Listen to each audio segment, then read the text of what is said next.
Every school taught you the same story. A group of patriots, a harbor, 342 chests of tea thrown into the ocean, the birth of American freedom. Here's what they left out. The men who threw that tea were protecting a smuggling empire worth millions. The company they were fighting had its own army, its own courts, and its own wars. And the leaf at the center of all of it would go on to fund governments, fuel an opium cartel, and rewrite how armies fight their wars. Stay until the end, because tea didn't just build an empire. It rewired how economies were controlled. Water could kill you. Not dramatically, slowly. Dysentery, cholera, typhoid. The rivers feeding London's poorest neighborhoods carried the city's sewage. Drinking from them was a slow sentence. Weak beer was safer. Fermentation killed what lived in the water. But beer slows you down. And an industrial economy doesn't run on people who are slightly drunk. Tea changed the equation. Boiling the water killed what lived in it. The caffeine kept a man sharp. 1 cup in the morning, 1 at midday, and a factory worker could push through 14 hours on a loom or in a mine without collapsing, without getting sick, without slowing down. Tea was not a comfort. It was performance fuel, the operating input of the first industrial economy in human history.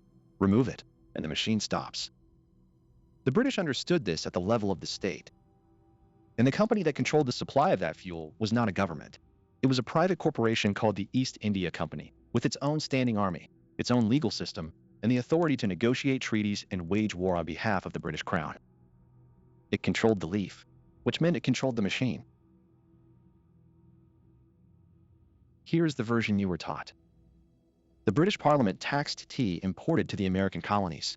The colonists, furious at being taxed without representation, dumped the tea in protest, a noble act of defiance against tyranny. The anger was real. The slogan was real. But the first men to act had something else on the line. Money. Before 1773, up to 90% of tea consumed in the American colonies was smuggled, not taxed, not regulated. The legal system was not being resisted. It was being bypassed entirely. Merchants like John Hancock had built their fortunes running Dutch tea into Boston outside the official trade network. It was cheaper, it was untaxed, and it made them very wealthy men.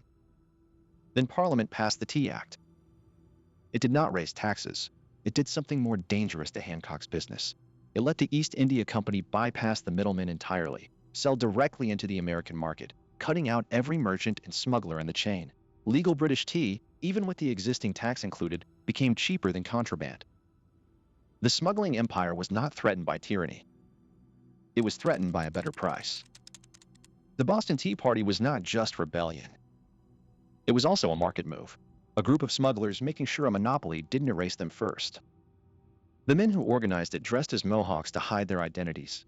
They were careful not to damage the ships themselves, only the cargo. Disciplined, coordinated, purposeful. This wasn't a local riot. It was a calculated move against a system much larger than Boston. And to understand the British response, you have to look at the imperial balance sheet. Because by this point, tea duties weren't just taxes. They were a core revenue stream of the British state. Not a side product, a financial backbone. The empire was structurally dependent on tea as a fiscal instrument, tariffs on its import, duties on its sale, revenue from the trade routes that carried it. This wasn't just protest. It was an attack on the revenue model of the most powerful state on earth. The response, coercive acts, military escalation, the chain of events that led directly to revolution, was not an overreaction. It was a government defending its balance sheet. The revolution that followed was real. The ideals written into its founding documents were real.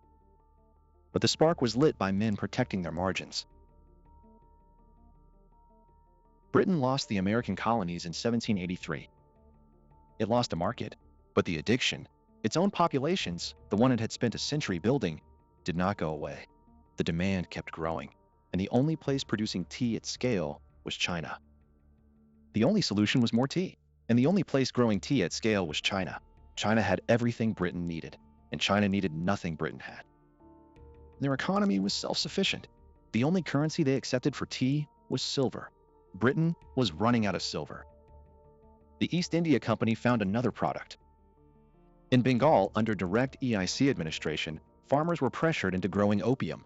The companies shipped it, illegally under Chinese law, into the Chinese market, sell opium for silver in China, use that silver to buy tea, bring the tea back to Britain. The loop was clean. The profit was enormous. The cost was paid by someone else entirely. Tea didn't cause the war that followed, but it made the system that required it.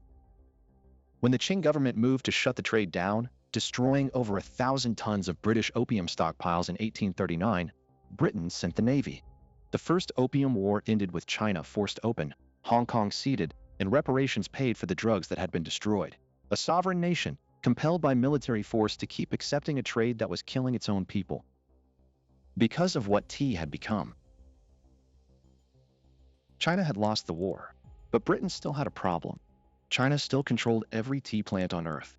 So Britain sent in one man, not a soldier, a botanist. Robert Fortune entered China in 1848 in disguise, with forged papers and a cover identity. Over 3 years, he moved through the interior. Today, stealing intellectual property is a serious crime. Companies and countries fight over it in courts and in politics. In 1851, Fortune called it botany. He left China with 20,000 plant specimens, several tea masters, their tools, and the knowledge of 1,000 years. It wasn't just theft. It was state-sponsored corporate espionage. He didn't just steal seeds. He dismantled a global supply chain monopoly and rebuilt it in British territory. He had moved a 1,000-year-old industry out of China in 3 years.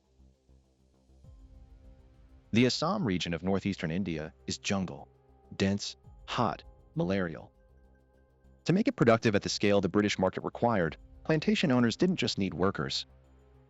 They needed people who couldn't leave. Contracts that locked them in. Laws that enforced it. Disease moved through the camps without resistance. Those who couldn't work were replaced. Recruiters spread through the poorest regions of India with promises, good wages, land, opportunity. The people who signed the contracts often could not read them.